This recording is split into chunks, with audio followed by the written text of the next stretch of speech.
the money. That's what I always say. You always follow the money. Yeah. This is Follow the Money with Mitch Moss and Pauly Howard on VSiN. In this hour, a couple of bets I fancy tonight in the NBA, some player props. Jonathan Davis on the NHL, bottom of the hour, deadline is passed. And here, some UFC. We'll sprinkle in some National Hockey League as Lou Finocchiaro joins the program as he is on the Progressive Guest line. His write-ups are always available at vsin.com, free until Selection Sunday for everybody in the audience. Lou, good to talk to you as always. How are you? I'm doing great, guys. Thanks so much for having me on such an action-packed weekend and all the other great guests. I'm tickled to share a few minutes with you. Before we get to the main event, I want to begin here. Lightweight bout. Justin Gaethje has always been an entertaining fighter. You get your money's worth every time that he's going to be on a card. He is taking on Rafael Fiziev in this fight. Gaethje blasted him the first time they played. I thought it was kind of a mismatch, but Fiziev keeps taking money. He's now at minus 165 here at Circa. What do you think of this matchup? In that first match, Fiziev was minus 220 or 225 at close, and Gaethje went out, and I thought he dominated him as well, but Yep. I rewatched the fight. Gaethje won, but he didn't beat the brakes off him like I thought. Okay. In this fight, the dynamic is that Gaethje's coming off the devastation that was Holloway, 11, 12 months ago. And Fiziev's overcoming a knee that he had to get fixed in his last fight and was preparing for a rematch with Gamrot, that last fighter he faced, when this short notice opportunity came. Gaethje's had the full camp. He says he's ready. He's 36. And that Holloway thing is affecting the marketplace, I believe, because Fiziev comes in, and they're always in shape, these guys. He had no problem making weight. And he's just a short little firecracker of a hand grenade type explosive fighter. This is going to be an awesome fight. Gaethje said in interviews that he's not going to be so patient because in that first fight, we thought Gaethje beat the brakes off of him because for the last round and a quarter, he did. So Gaethje says he's going to come out fast. Fiziev's ready to go. This is two Rams meeting on the side of the hill and blasting each other right in the center of the ring. How about the main event, which Ankalaev was $2 and now he's $1.10 in that range? What are your thoughts on the main event of UFC 313? I have been taught, Paul, that world-class grappling wrestling beats world-class BJJ. Now, Pereira has recently got his BJJ credentials, but he's a kickboxer, and he's the scariest champion today in the UFC. If he wins this fight, he eclipses John Jones. But he's been a media darling. He's been on every flight, been at every event. And I know he's taking Ankalaev seriously, but the UFC or Pereira or both have stiff-armed Ankalaev. Ankalaev, because he's a boring, wrestler, and he's not necessarily a knockout fighter, has been shelved and pushed into the corner for two reasons. Number one, he's not exciting. Number two, they're afraid that Pereira wasn't ready for him. Pereira assures everybody he's ready. Ankalaev, in the meantime, while Pereira's been out, sipping on soda pop and attending events, Ankalaev's been in a sweaty gym getting ready. And for those reasons, and the reasons especially that we can catch Ankalaev, who is surely the more well-rounded fighter, at this kind of a discount at a pick'em, I think I can't walk away from that advantage. And for that reason, I'm going to go with Ankalaev, even though Pereira is a media darling, and I love the guy. Mm-hmm. The Chama thing is great, but maybe it's getting a little too old. All right, so you're getting creative with some of these other fights. How about the Bahamondes fight, $1.25, and also if you think he can finish Turner? This is going to be a great fight. 2 6'3" guys that fight at 155 pounds. Turner is called the Tarantula, but he's a daddy long legs, and he cuts dynamic amounts of weight to make 155. He's a little bit of a bully. He likes to be the taller, longer guy. And in this fight, he's not going to be because Bahamondes is as tall and almost as long as he. And while Turner can use questionable IQ, or he employs questionable IQ at times, he also has shown a lack of cardio, and I think it's because he cuts so much weight to get that huge frame to 155. Bahamondes on the other side of it, all I got to say is the kid's a Mexican fighter. And that means, number one, he doesn't start fighting until he gets rung up. He's there all day, and you're not going to get rid of him. And the longer the fight goes, the more Bahamondes will gain momentum. And that's a terrible recipe, I think, for Jalen Turner. And for that reason, I like Bahamondes straight. I also like him inside the distance, which is usually voiced as a TKO, KO submission, or DQ. You can find that at a plus 200. I think that's a good way to go on a fight that's lined 1.5 as well. All right, Lou Finocchiaro, our guest at GamLou on X, on Progressive Guest Line. Follow the money, Pauly and Mitch VSiN, the Sports Betting Network. Talking UFC 313. Also on the pay-per-view card, Lemos plus 125. A small dog. You got some bite here? I think so. Lemos 37 years old, and that's where she's getting some of her tarnish by the market. She's lost some world-class fights to skilled women that are very well-rounded. The young lady she's fighting, Lucindo, is a skilled, well-rounded fighter, but she's 22, just 23, and she doesn't display yet or exude the world-class skills that the people that Lemos has been in with. She's been in with the best. This is a PhD in MMA fight. Lucindo is the long-term fighter with a much better future. But in this fight, I think Lemos, the old grizzled bear at 115 pounds, if you will, is going to give the young gal her PhD. I like Lemos here as an underdog. By the way, Lemos open minus 150. Okay. Ooh. All right. Well, another lightweight match here. Typically, you come on, you like to give out like at least one bomb. Is that what you're going to do here with King as he takes on Ruffy? Or are you going to go, some other creative way to get it on the side of Ruffy here? Yeah, no, I have Ruffy parlayed from some time ago into back fights. Bobby King Green can be a very interesting match for Ruffy because of his experience, his footwork, and his ability to evade punches. But I think ultimately Ruffy and his team, they have created a set of about 15 fighters in that gym that are all killers. There's another one on the card tonight named Liao, and I think they both show very well.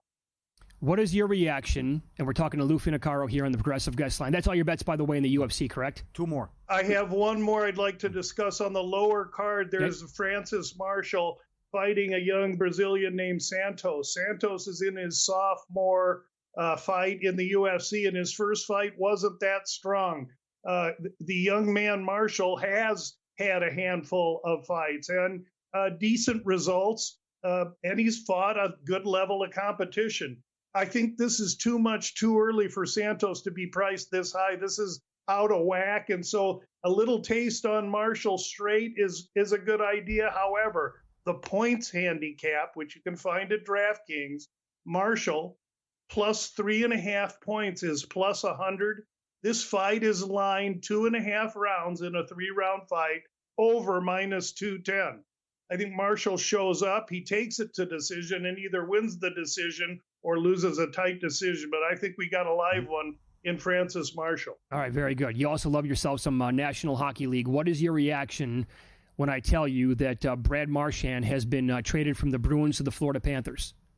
I had heard some kind of wisp of that, and I knew it couldn't be true. There was no way. And when you told me it actually happened, almost knocked me off my chair. I'm having a real tough time formulating opinions in that East right now, but that's going to help formulate an opinion. Holy mackerel.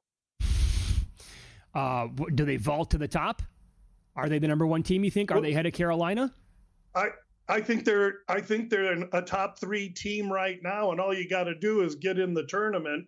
And they've already displayed Florida that they can win the thing. They play from the goal out. Their goaltender's really a strong goaltender, and you can throw a few teams out. I think you got to worry about maybe a team like the Devils, who were just recently rung up with an unfortunate injury. Maybe the Rangers, if they can get there.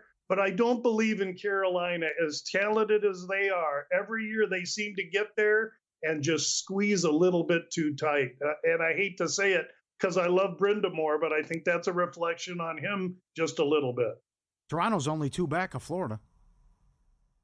I'm not a believer in Toronto. I don't believe they can play successful playoff hockey as good as they are in the regular season, because I regard those as 2 very different brands of hockey. Who beats Edmonton in the West? I think it's going to be the Knights, maybe Colorado, but I don't believe in Dallas or any of the other Flyer teams, but someone's going to beat Edmonton in the West. And I don't know why it wouldn't be the Knights. I think after last year and what I'm seeing right now, I think their price in 2 weeks is very different than what we're looking at right now. Oh, very good.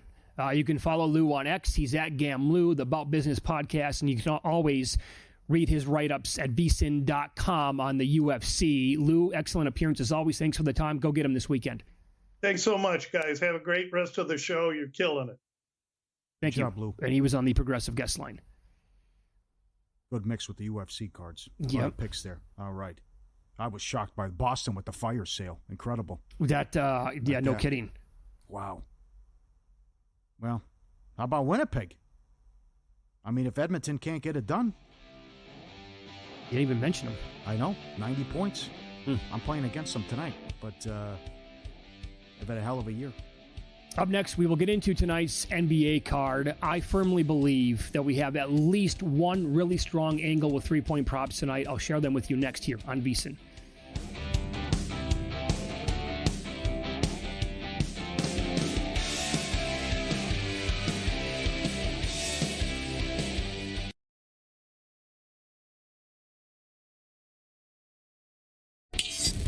This is Follow the Money on VSiN.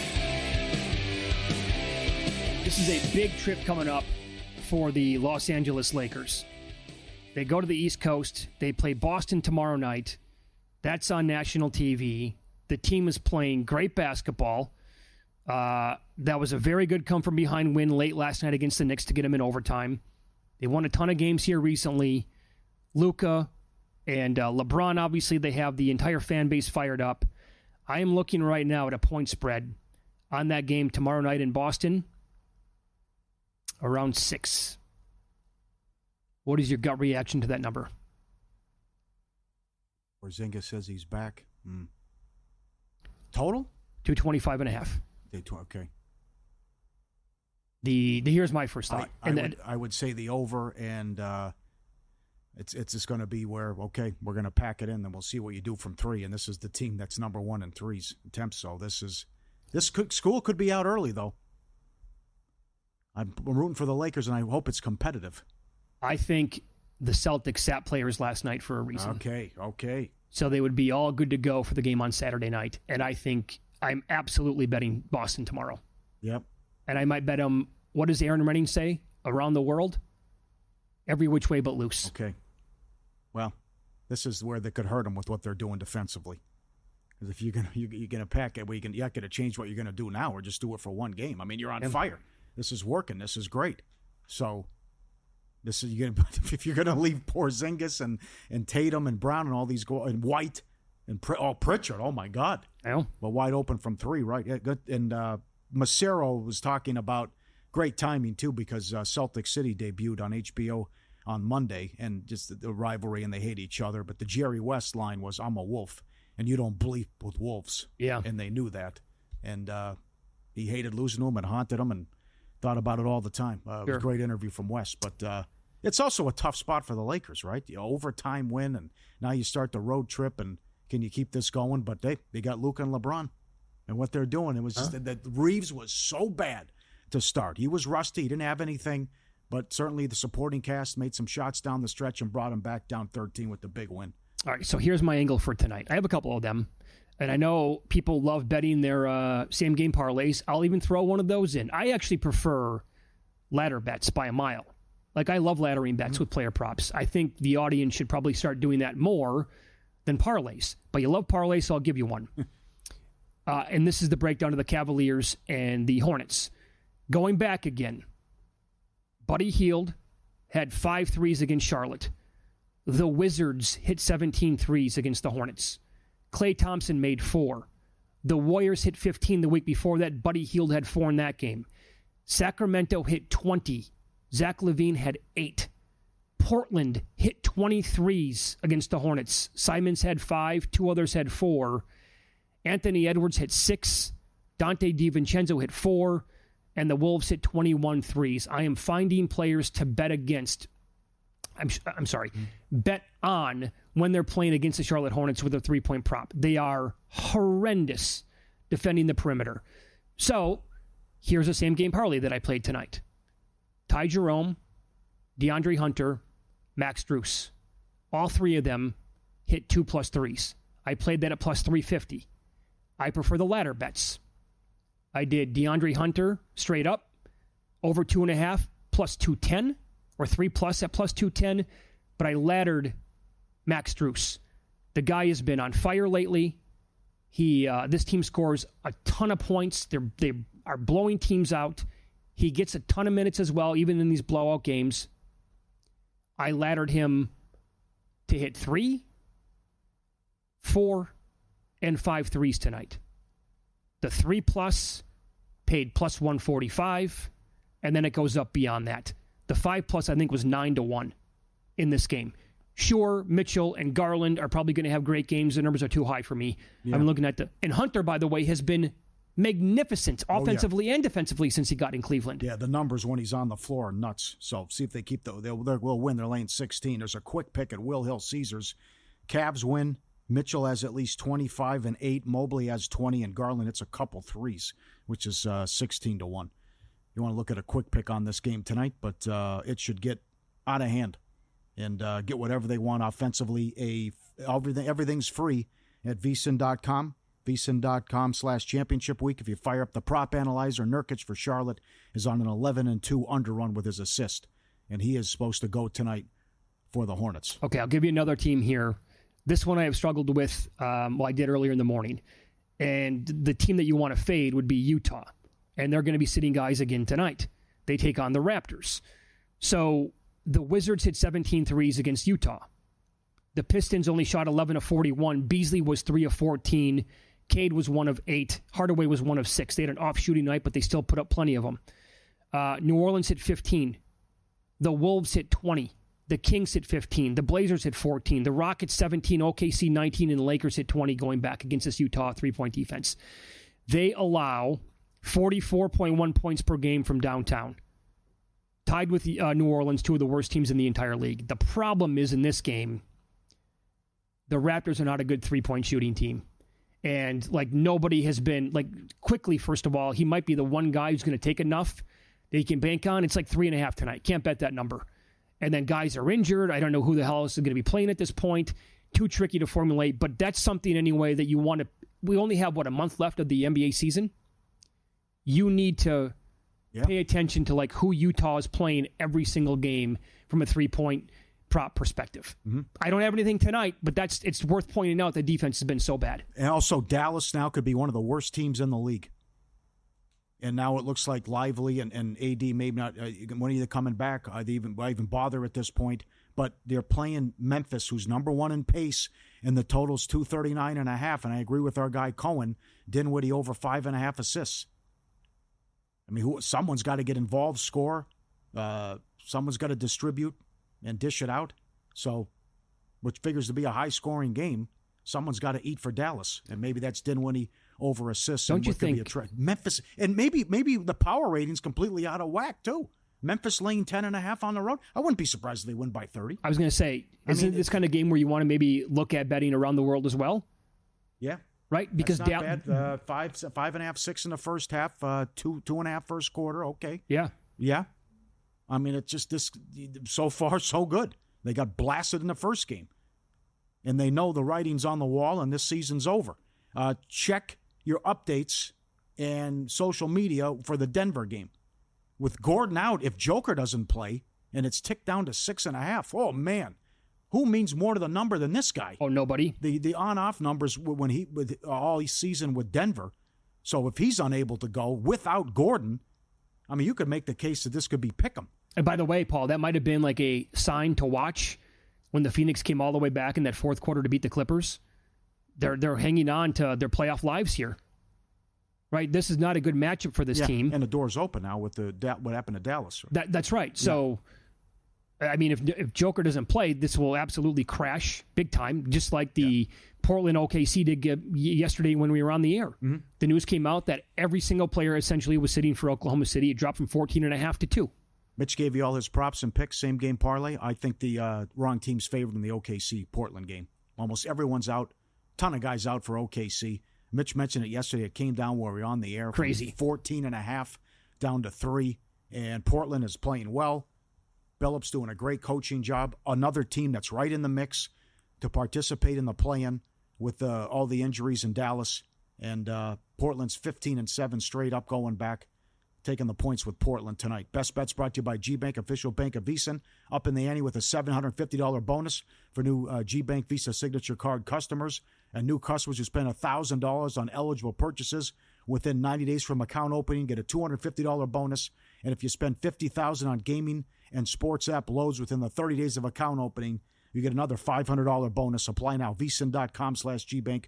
Subject to credit approval. VSiN.com/GBank. Well, within the last couple of moments, I don't have a screen in front of me right now. Has that number flipped? Because Holmgren's out. And still 3.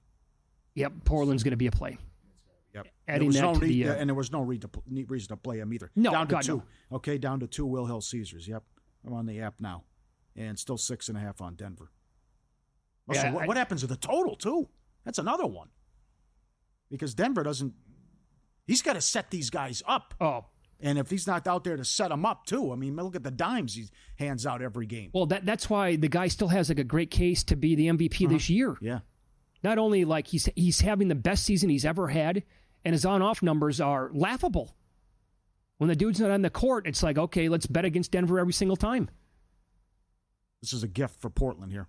Got to take advantage of this. Yeah, I'm betting that during the break. They can do this with everyone out. They are, okay, six back of the loss column. No, excuse me, 4 back in the loss column. But Dallas is just going to be a free fall. So. Yep. All right, up next, the deadline has passed in the NHL. Trade deadline day today. And VSiN's very own NHL betting expert, Jonathan Davis, will join the program. He will try to tell us, now that the carnage has cleared, maybe what to grab here in terms of the old futures in the NHL.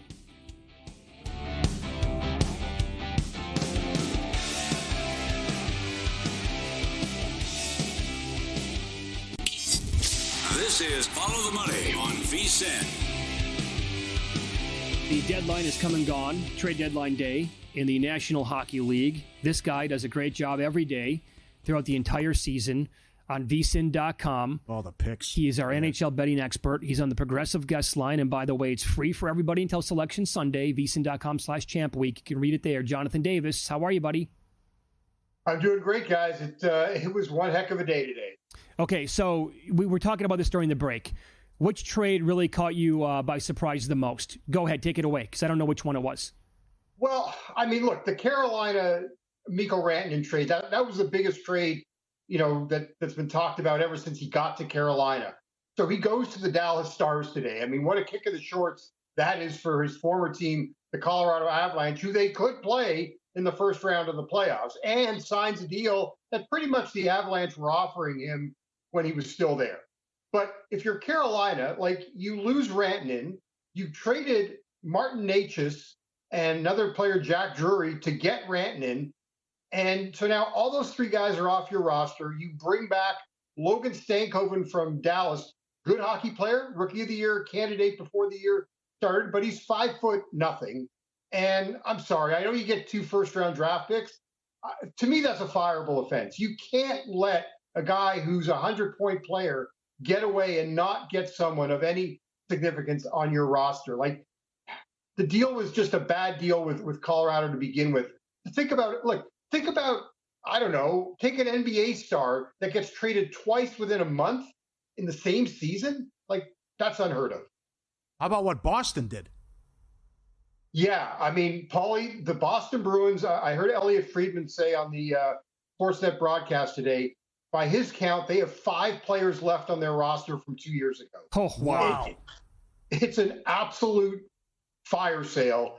You trade your captain, Brad Marchand. You trade Brandon Carlo to Toronto. You trade Charlie Coyle to the Colorado Avalanche. Look, this is a total rebuild now, teardown for the Boston Bruins. An original six franchise, and you trade Marchand to the Florida Panthers of all teams. Yeah. One of your bitter rivals. Like, if you're going to play Florida, if it's Tampa and Florida round one, Toronto, Florida round one, whoever faces Florida, bring your brass knuckles, because they could have a line of Tkachuk, Bennett, and Marchand. That's going to be nasty. Mm-hmm. So what's your pecking order right now in that conference? Pecking order, I think it's 1-2 between Tampa and Florida. I hope they don't have to face. I hope, that one of them, that Toronto doesn't find a way to finish first. But I think, to me, they're still the best team. It's remarkable to me that, you look at the odds to win the cup. I mean, the Washington Capitals are about sixth on the betting line there, and they're first overall. But I love what Tampa did. The day before the deadline. They've really bolstered their team. Andrei Vasilevsky looks like vintage Vasilevsky, and Florida got really deep with you add Marchand, you add Seth Jones, and they're poised to make another cup run. How much trouble's New Jersey in with losing Hughes, and what can you find on them to miss the playoffs? I got them at 8-1 to miss. Now that was about 3 or 4 days ago. I didn't go back and check again. I think it's a big concern. You lose Hughes, done for the year. Dougie Hamilton got hurt 2 days ago. He's day-to-day. They didn't go out to bring in any reinforcements. It's a big concern for New Jersey, for sure. They're really in for it. No, by the way, just to go back to Carolina, I would be betting against. They've got Winnipeg and Tampa as their next 2 games. I'd be going against Carolina the next 2 games. Feel really bad for Rod Brindamore, their head coach. He's going to really have to do a major coaching job to get these guys focused. Okay, well, I want to tie in then a team you mentioned there, and then the Devils, because they play tonight. Jets are laying a small number on the road here. They finally won after a 3-game losing streak, and they were red hot before that. But is this a number worth playing tonight with Winnipeg? Yeah, I like the price. I know it opened up minus 110 both ways before today, and yep. I think, I don't know, is it minus 125, 130? Shop around, but take Winnipeg tonight. I just don't see how New Jersey has anything left. It's a really good matchup. I thought yesterday's price against Philadelphia was way too low, and it was all based on the fact that Winnipeg had been stumbling of late.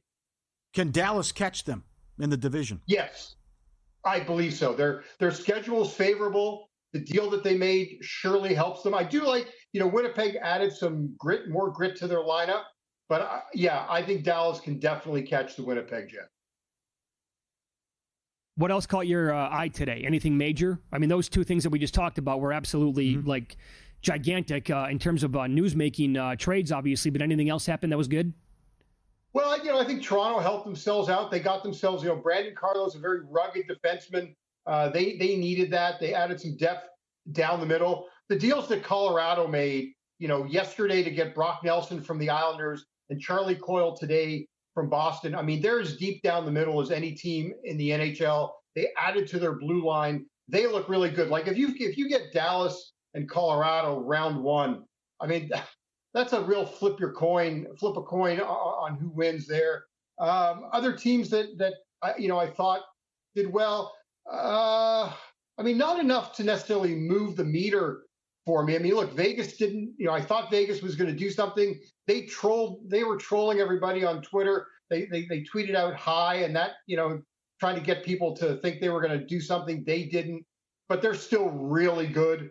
I think the Edmonton Oilers were a bit of a disappointment. They added Jake Waldman to their blue line, but they're in such cap hell that it's dollar in, dollar out for them. There was thought they may add, improve their goalie situation. They didn't. They just don't have the money to move, and there was some thought that they could move Evander Kane, but the Oilers came out today and said Kane's done for the rest of the regular season. Maybe they get him back in the playoffs. Excellent. Okay. Very good. One more. Columbus, and you've been great with this, and again, check them out every day at VSiN.com. Columbus got shut out yesterday. So what's that angle in the next game that they play that's been so good, if you can tell our audience?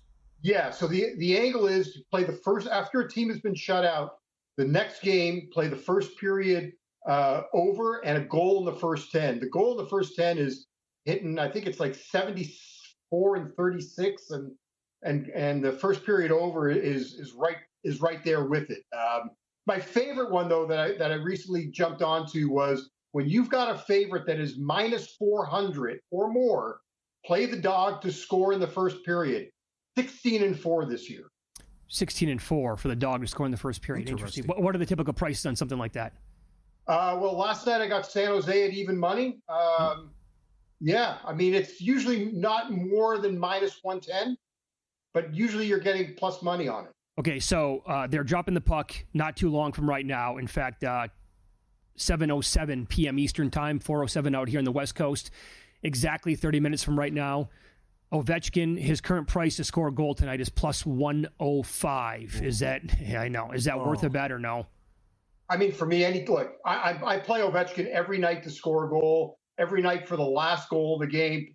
Mitch, I text you guys after bad beat, when Wilson got the overtime goal, cost me. But yeah, I would keep playing Ovechkin anytime goal, last goal, because he's going to be on the ice whether they're up or down a goal. He's either there to tie it or score the empty netter. And then I keep, you were talking about ladder props in the last segment, Mitch. I would be, over 3.5 is where he's at. It's now gone up to about minus 140, but I'm still playing that. And then a smaller play on over 4.5. I think he's hit the over. He's had 5 shots and I think it's 4 of his last 6 games. Yeah. How's that defenseman doing? What's his name? Lacombe? Is he still on like a Jackson Lacombe? Yeah, is he still on like a 14-1 overrun shots on goal? He was really good, but he's been taken off the power play in Anaheim, so I have to kind of lay off of him for a bit. The other ones, though, for points is oh my God, now my mind's gone to mush because there's been a couple of guys. Shane Wright for Seattle's like a point in 15 of 17 games. You're still getting him at ridiculous plus money.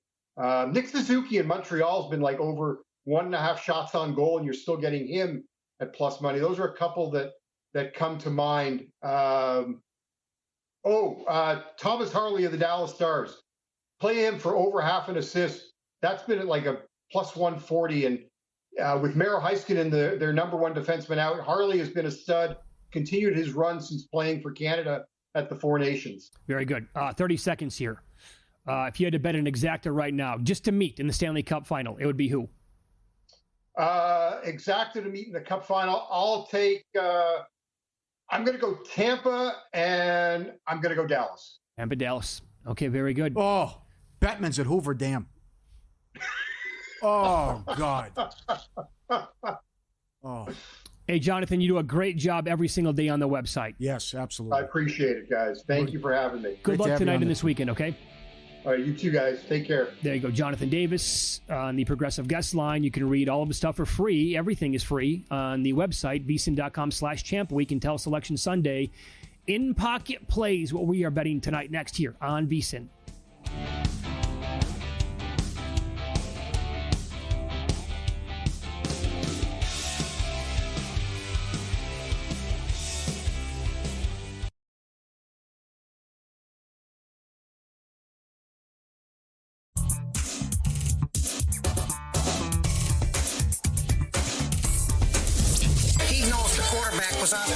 If his girlfriend was not done. These games are a burial, a blowout, a human lock.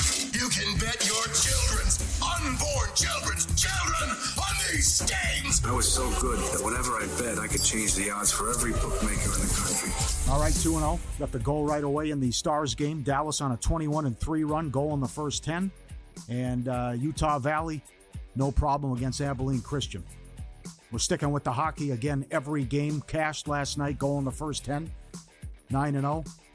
We're looking at 2 today in the first period, but we're going out down the street to the Orleans Arena, the West Coast Conference Tournament. It's Omaha Part 2. Omaha had buried Kansas City twice. They open up a 1-point favorite. We're bet up to 5, won by 9.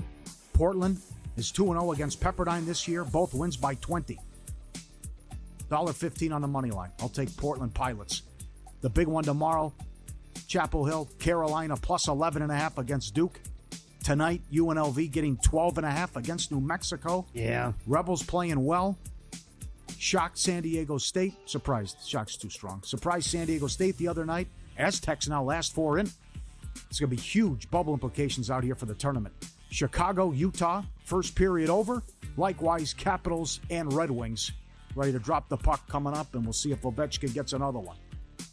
All right, best of luck, Pauly. Good job with the hockey. This week's been really, really good. Thank you. Okay, so recapping last night's action. Eason over 1.5 threes. That was good. 4 threes on him last night, paid 15 to 1. Oh. So I like the ladder bets. I did not have that. It was not available in Las Vegas that I could find. But I know somebody who absolutely had it, 15 to 1. So plus 195, that was a good one. Dylan Brooks, same game, did not go over 2.5 threes. The Pelicans are vile and nasty. Yes. Guarding the 3. So that's the angle there. Team total first half Pacers over 61.5. Again, that was my biggest bet on the card yesterday. I laddered it up to over 66.5, so I had a couple of losers there. But I said on the air, I'm going to add more. I did. I bet it over 58.5. I was looking dead to rights. The final minute and change, they scored, I think, 13, 14 points, and they hit a 3 at the buzzer to land on 63. That almost made up for losing the Blazers against the Celtics the other night. I split a unit on the total on the Youngstown State IPFW game. Both of those were losers. Did you see how this game started? Yeah, I couldn't believe it. Nothing, right? It had no chance to go over. Here's the reason why.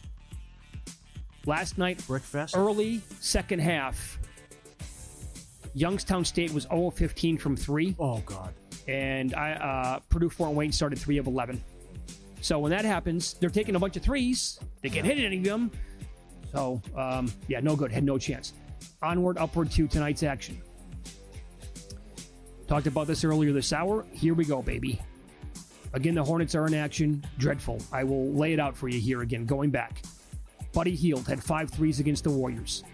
The Wizards hit 17. The game before that, the Warriors played him again. They hit 15. Hield had 4. Sacramento hit 20. Portland hit 20. The Wolves hit 21. Edwards had 6. DiVincenzo had 4. So I'm playing DeAndre Hunter, who has been fantastic since he came over in this deal. 3+ threes at plus 210. I have Strus over 2.5 made threes at plus 145. The laddered bets, I went all the way up to over 4.5 on him. Pays out up to 9 to 1. And in the NBA tonight, I talked about that same game parlay. I'll talk about it here one more time. It was Strus, Hunter, and Ty Jerome to hit 2+ 3-pointers each, paid plus 350. And in the NBA, Blazers plus 2.5 against the Thunder. They're sitting almost everybody in this game. Chet's not going to play. There's no SGA. Everyone's in for Portland, too. Yeah. There's a big opportunity for Portland here. You're looking at the schedule saying, well, this is a loss, but now it's, they should be favored, I think. Yeah. I might take a slice of money line. I'll check it after the show, see what it is. And then Valpo, this is the Missouri Valley. Valpo, I know it's come down a little bit, but I'm doing it anyway. Valpo, Northern Iowa, under 139. Every game in the tournament's gone under but one. There you go. Eliminate all the fake handicappers who pitch in fake records. Juice Reel bringing transparency to the picks marketplace. All Juice Reel betting accounts are synced with the betting history directly from the books. No hiding those bad records. Juice Reel ranks every bettor based on their actual betting record, and sharp bettors get paid when others follow the picks. Check it out for yourself and download the app. Promo code Let's Go. Let's Go. Get $25 in free app currency. You can check out who the best handicappers are, and with betting, free in the App Store. Juice Reel, REEL. Download Juice Reel today. I want your opinion on this. Great game last night in the NBA. Dramatic comeback. Lakers did it again. I know people at the game. I wanted to go. I know a guy with season tickets. Said playoff atmosphere. The fans were. Oh, it was rocking. It was awesome. Because you got all the Knicks fans in there too. Sure. So I will say this: the Lakers fan base is the most excited since they had Kobe Bryant. Do you concur? It's not since they acquired LeBron, signed LeBron. I don't think so, because they eventually got the championship, but it was in the bubble. It was in the bubble. So they were locked away in Portland or in Orlando. You still have LeBron playing A+ basketball, and now Luka. And now you add Luka, and I mean, just watching that game last night and how they were reacting to the comeback. The arena was on fire last night. Yeah, This is like, I can't wait because next week will be like the story is going to continue, but now we ramp it up about 14 levels because they take on Boston tomorrow night, and it's a tough schedule on the East Coast. I think we'll have a much better idea, right? All these people who are buying in, like I've done a 180 with them. I haven't gotten to the point of where I can tell you they're going to win the Western Conference yet, but I think like this next week is very important. Yes, keep passing all the tests, but these are matchups now where you think, are you going to get exposed? And these teams knock down threes. Can you imagine watching that game last night? You're a Mavs fan. I cannot imagine being. How good is Brunson? He's awesome, and they gave him and let him go for nothing. They had Brunson and Doncic on the same team, and then it's. Well, they revolted after the Doncic trade, and I don't blame them. Yeah, they should have. And then Tim McMahon nailed it from ESPN. Now the worst thing is happening. Apathy is set in with the fan base. No, that is the worst thing to happen. So now it's like just hilarious. The day they announced they're upping season ticket prices, Kyrie out for the year, probably done a year and a half. And then why would you even bring Lively and AD back? My God. The transition rule is the dumbest rule in sports. Do you concur? You mean like the take foul? No, the thing with Queens. Oh, that thing, the provisional period. Because I read the comments, because you read the tweet on air about Borzello. Because if Queens would have won that game, North Alabama was already in. And every comment, people can't agree on anything nowadays. Everyone said, dumbest rule in sports, get rid of it. It's asinine. If you're good enough to win your tournament, you deserve to go, all that. And the same thing's happened here in the Summit with St. Thomas. You know what? They should do the same thing to teams who switch Power 5 conferences. How about that? Pac-12 schools, you want to go to the Big Ten and make all this money? All right. Sorry, you're not playing for a title for the next 5 years. Yeah. Why not have it across the board? Have the St. Thomas. They're the short shot on the board to win the Summit League. They were great last night. They were awesome. I know. How would you not want that team if they were the best team like all year long and they win the tournament in the big dance? I don't know. The idea behind it is just silly. If you want to give them like a 1 year thing, fine. 5 years, how dumb. Yeah. Yep. What else do you think tonight? Good card. Well, I'm looking forward to watching a little VCU action. Yep. I want to see what this looks like. If you go back and look at what Dayton did in November in Maui. Oh, okay, yeah. Dayton was sensational, and they won games, and they played with all those teams that they played.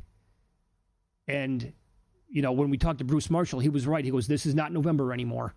Because back then he said, I would have been dying to take Dayton against VCU. No longer. You can do it for yourself. Again, look at the last 16 games for VC. Look at the scores. I mean, they're crushing people. What are they on the seed line? He has them at 10 last check. But other teams have lost too. Oh, did you see San Diego didn't cover last night? Yeah, they stunk last night. Yeah, they were up 20, and then they came out flat. They got the lead up to 20. They just didn't play a good game. Texas Tech up to a 2 seed, by the way. That's about right. Okay. I would agree with that. You would think, you'd think he's got to do VCU could keep moving up. I don't know. I like Gable. Gable's the best. I disagree, though. They should be able to win that conference tournament easy. They just destroyed George Mason. Yeah, I know. I mean, they are, again, what they're doing and blowing people out. Let me see what Lenardi has them. While you're looking here. Okay, while you're looking, do you think, so you took North Carolina plus the points. Yeah. Do you think there's a chance they can win that game? Is there a chance that Alabama wins at Auburn tomorrow? Absolutely. Rivalry? Both of them? Sure. Okay. Yeah. Well, then if Carolina, I would actually say this. If Carolina plays a competitive game and the final result is pretty close, you're going to hear everybody say that they deserve to be in. And at this point, I don't think I'm going to really fight back. He dropped VCU to an 11. There you go. Oh, boy. So then Carolina would be in then if it's right. They're going to do whatever they can to keep the little guys out. Good luck tomorrow. I'll be following Mike Palm on X to see how the draft goes with the hoops. Yeah. All right. That's it for us. Stay tuned. Primetime. Von Tobel, Murray next. Best of luck this weekend.